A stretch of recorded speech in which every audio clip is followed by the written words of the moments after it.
ओम शांति।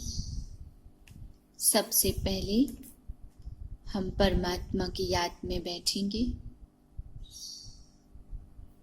इस शरीर से अलग मैं एक चैतन्य सितारा मस्तक के बीच में चमक रहा हूँ।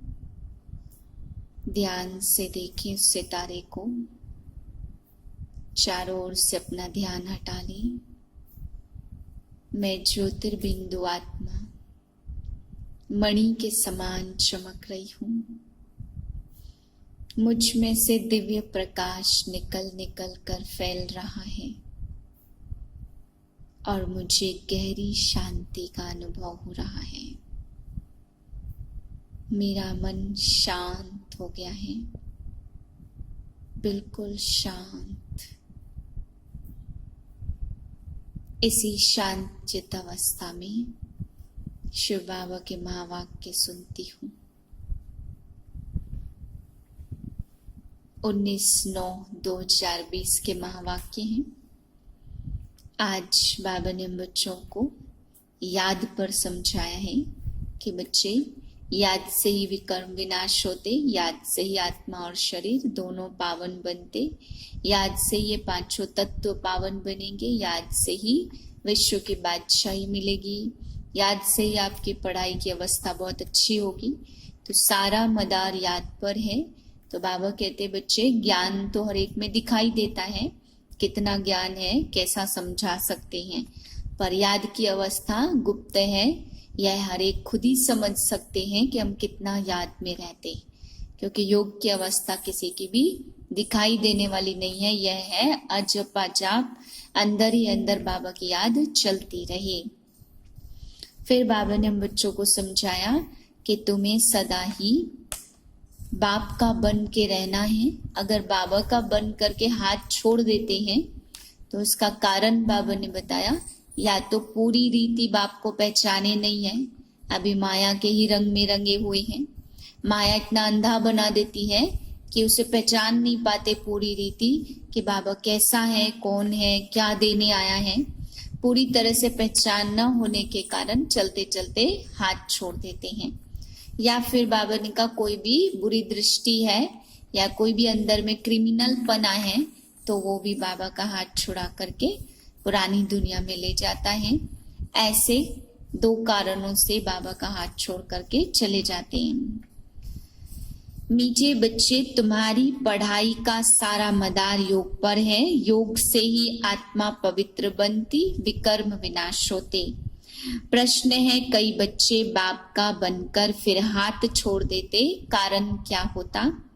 उत्तर है, बाप को पूरी रीति न पहचानने के कारण, पूरा निश्चय बुद्धि न होने के कारण 8-10 वर्ष के बाद भी बाप को फारकती दे देते हैं, हाथ छोड़ देते, पद भ्रष्ट हो जाता। दूसरी पॉइंट, क्रिमिनल आई होने से माया की ग्रहचारी बैठ जाती, अवस्था नीचे ऊपर होती रहती तो भी पढ़ाई छूट जाती है। रूहानी बच्चों प्रति रूहानी बाप समझा रहे हैं। अभी समझते हो कि हम सब रूहानी बेहद के बाप के बच्चे हैं। इनको बाप दादा कहा जाता। जैसे तुम रूहानी बच्चे हो वैसे यह ब्रह्मा भी रूहानी बच्चा है शिव बाबा का। शिव बाबा को रथ तो जरूर चाहिए ना, इसलिए जैसे तुम आत्माओं को ऑर्गन्स मिले हुए हैं कर्म करने के लिए, वैसे शिव बाबा का भी यह रथ है, क्योंकि कर्म क्षेत्र है जहाँ कर्म करना होता है। वह है घर जहाँ आत्माएं रहती हैं।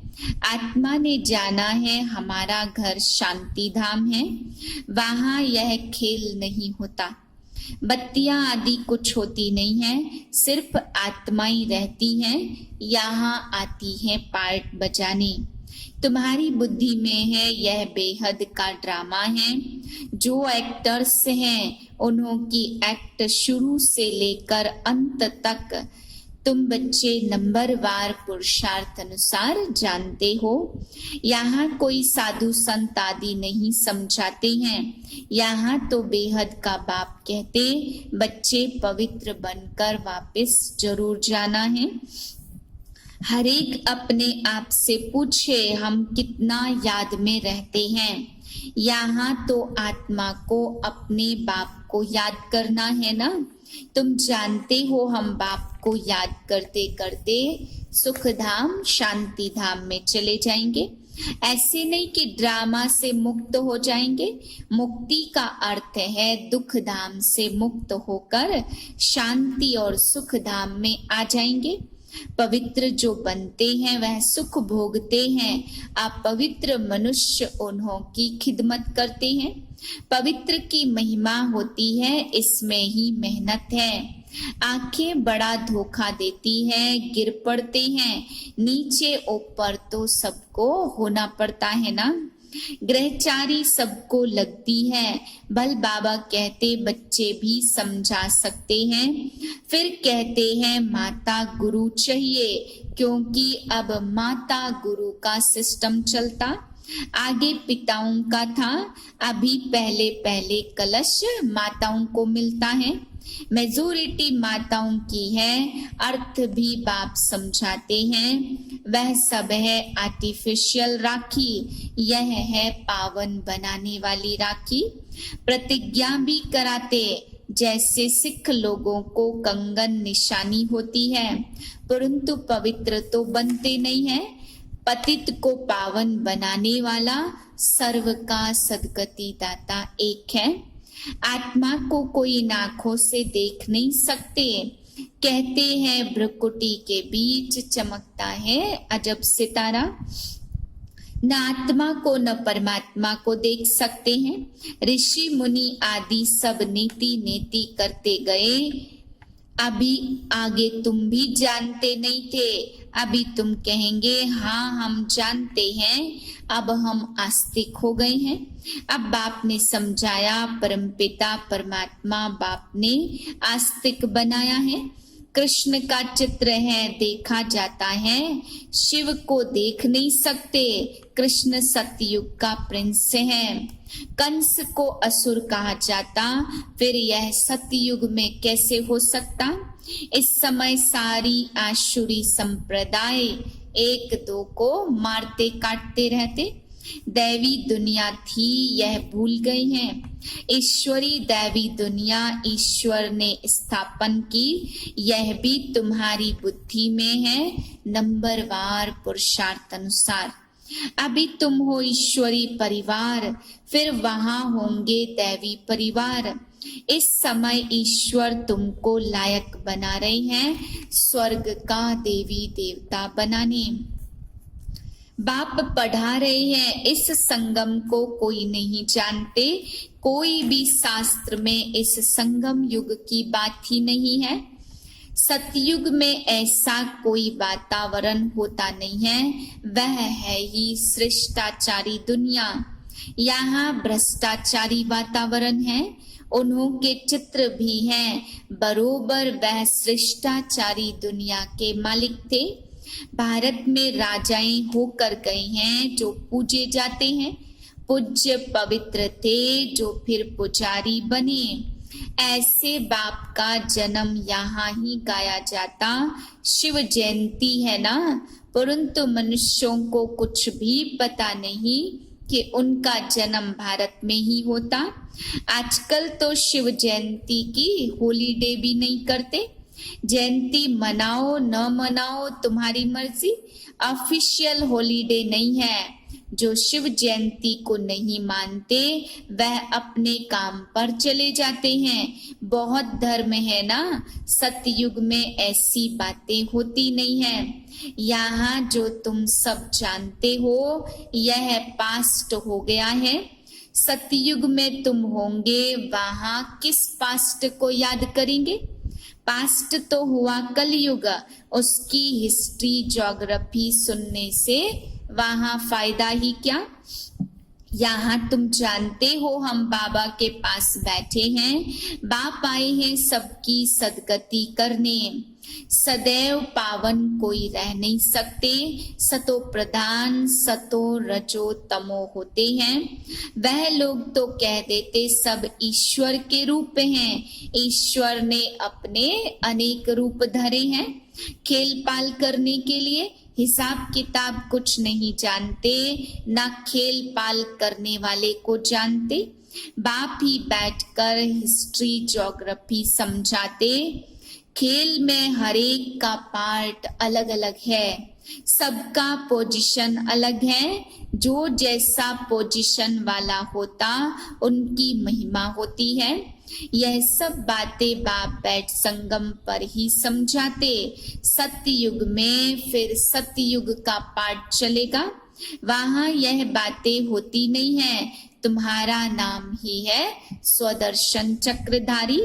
लक्ष्मी नारायण को थोड़ी स्वदर्शन चक्र दिया जाता, वह सब है यहाँ के ही। मूल वतन में सिर्फ आत्माएं रहती, सूक्ष्म वतन में कुछ नहीं है। मनुष्य, जानवर, पशु, पक्षी आदि सब यहाँ होते। सतयुग में मोर आदि दिखाते। ऐसे नहीं कि वहां मोर के पंख निकाल कर पहनते हैं, मोर को थोड़े दुख देंगे। ऐसे भी नहीं मोर का गिरा हुआ पंख ताज में लगाएंगे, नहीं, ताज में भी झूठी निशानी दे दी है। वहां सब खूबसूरत चीजें होती हैं, गंदी कोई चीज का वहां नाम निशान नहीं। ऐसी कोई चीज नहीं होती जिसको देखकर घृणा आए। यहाँ तो घृणा आती है ना, वहां जानवरों को भी दुख नहीं होता। सतयुग कितना फर्स्ट क्लास होगा। नाम ही है स्वर्ग, हेवन, नई दुनिया। सतयुग 1250 वर्ष है, वह 100% नई दुनिया है। तुम्हारे में इन बातों को भूल जाते हैं। राजधानी तो स्थापन होनी ही है, हार्ट फेल नहीं होना। पुरुषार्थ की बात है। बाप सभी बच्चों से एक समान तदबीर पुरुषार्थ कराते। तुम अपने लिए स्वर्ग, विश्व पर स्वर्ग की बादशाही स्थापन करते हो। अपने को देखना है हम क्या बनेंगे। अच्छा, मीठे मीठे सिकिलधे बच्चों प्रति माता पिता बाप दादा का याद प्यार, गुड मॉर्निंग। रूहानी बाप की रूहानी बच्चों को नमस्ते। हम रूहानी बच्चों की रूहानी बाप को नमस्ते। धारणा के लिए पहली पॉइंट, इस पुरुषोत्तम युग में स्वर्ग के देवी देवता बनने की पढ़ाई पढ़कर स्वयं को लायक बनाना है। पुरुषार्थ में हार्ट फेल, दिल शिकस्त नहीं होना है। दूसरी पॉइंट है, इस बेहद के खेल में हर एक का पार्ट और पोजीशन अलग अलग है। जैसे जिसकी पोजीशन वैसा उसे मान मिलता है। यह सब राज समझ वर्ल्ड की हिस्ट्री ज्योग्राफी का सिमरण कर स्वदर्शन चक्रधारी बनना है। वरदान है, श्रीमत से मनमत और जनमत की मिलावट को समाप्त करने वाले सच्चे स्व कल्याणी भव। बाप ने बच्चों को सभी खजाने स्व कल्याण और विश्व कल्याण के प्रति दिए हैं, क्योंकि उन्हें व्यर्थ तरफ लगाना, अकल्याण के कार्य में लगाना, श्रीमत में मनमत और जनमत की मिलावट करना, यह अमानत में ख्यानत है। अब इस ख्यानत और मिलावट को समाप्त कर रूहानियत और रहम को धारण करो।